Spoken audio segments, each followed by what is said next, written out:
Sungguh memalukan, akun Instagram resmi milik tim nasional Bahrain menuliskan jika gol terakhir yang dicetak Muhammad Marhon ke gawang tim nasional Indonesia terjadi pada menit ke-90 plus 6.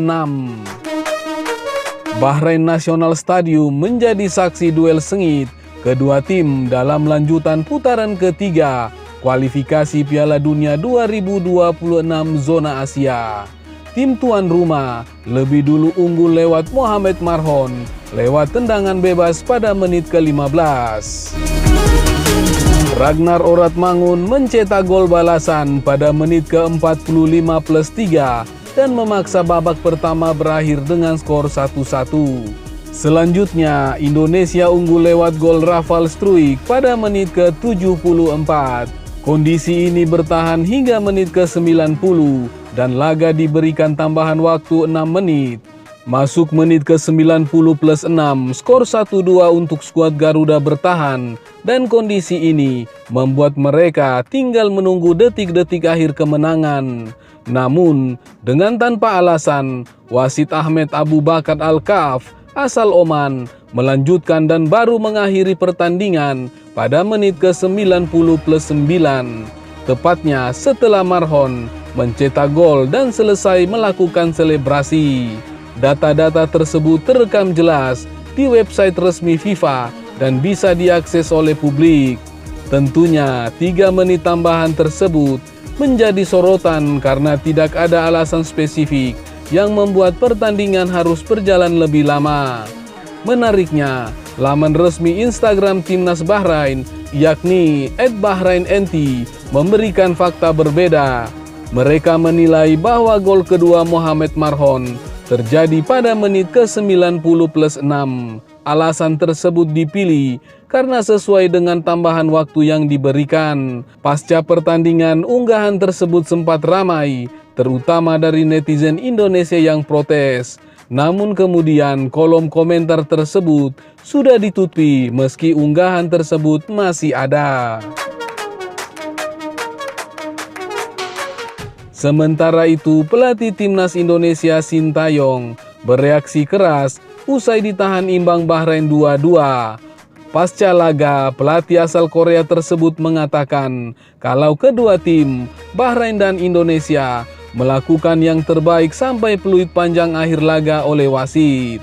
Tetap saja saya akan menyebutkan hal memalukan soal keputusan wasit, jelasnya.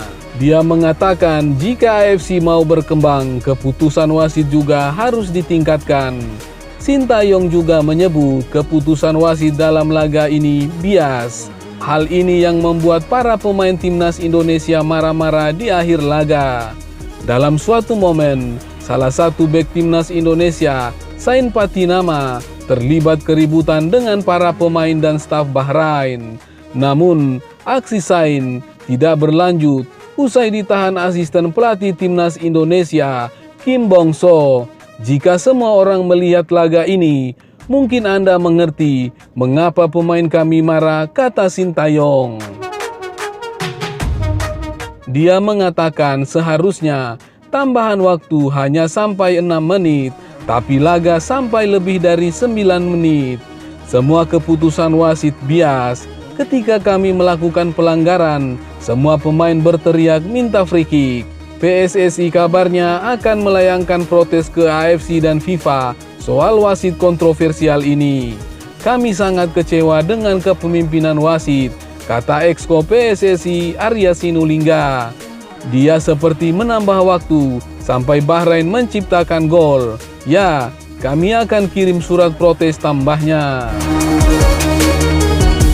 Sementara itu, Presiden AFC asal Bahrain, Sheikh Salman bin Ibrahim Al Khalifa, kini menjadi sorotan publik. Perhatian ini muncul setelah laga grup C, ronde 3 kualifikasi Piala Dunia 2026 zona Asia antara timnas Indonesia melawan Bahrain yang berlangsung di Bahrain National Stadium Rifa pada Kamis 10 Oktober malam waktu Indonesia Barat. Dalam pertandingan tersebut, skuad Garuda dinilai dirugikan oleh keputusan wasit Ahmed Al-Kaf asal Oman. Ada beberapa kontroversi termasuk membiarkan pertandingan berlanjut lebih dari yang seharusnya 6 menit di babak kedua. Padahal saat itu Indonesia sedang unggul 2-1. Insiden ini membuat Sheikh Salman bin Ibrahim Al Khalifa ikut terseret. Banyak netizen yang akhirnya menaruh curiga. Ditambah lagi, mereka pesimistis bahwa protes PSSI ke AFC akan ditanggapi serius, mengingat Presiden AFC itu adalah seorang Bahrain. Sheikh Salman bin Ibrahim Al Khalifa terpilih sebagai Presiden AFC ke-10 pada Kongres Luar Biasa yang diadakan di Kuala Lumpur, Malaysia pada Mei 2013. Pada kongres yang sama, dia juga diangkat menjadi anggota Komite Eksekutif FIFA yang sekarang dikenal sebagai Dewan FIFA. Pada 2015, pria yang kini berusia 58 tahun itu kembali terpilih sebagai Presiden AFC dan Wakil Presiden FIFA.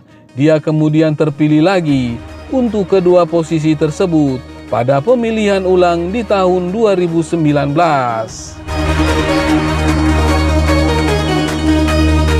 Pada Kongres AFC ke-33 tahun 2023, Sheikh Salman terpilih kembali tanpa ada pesaing untuk memimpin AFC hingga 2027. Sebelum menjadi Presiden AFC, Sheikh Salman menjabat sebagai Presiden Federasi Sepak Bola Bahrain atau BFA selama 11 tahun dari 2002 hingga 2013. Di bawah kepemimpinannya, Timnas Bahrain mencapai semifinal Piala Asia 2004, pencapaian tertinggi dalam sejarah tim berjuluk Muharabi Dilmun itu. Bahkan, peringkat Timnas Bahrain di FIFA juga mencapai posisi tertinggi dalam sejarah, yakni peringkat ke-44. Sementara itu, Ketua Umum PSSI Erick Thohir meminta tim nasional Indonesia segera menggeser fokus ke pertandingan melawan Cina setelah hampir menekuk Bahrain dalam laga putaran ketiga kualifikasi Piala Dunia 2026 zona Asia. Itulah sepak bola, banyak faktor yang menentukan hasil akhir. Kans menang pertama harus lepas di injury time. Next, saya minta semua yang ada di timnas, pemain, tim pelatih, ofisial harus fokus tatap laga berikut lawan Cina, kata Erick Thohir melalui pernyataan tertulisnya.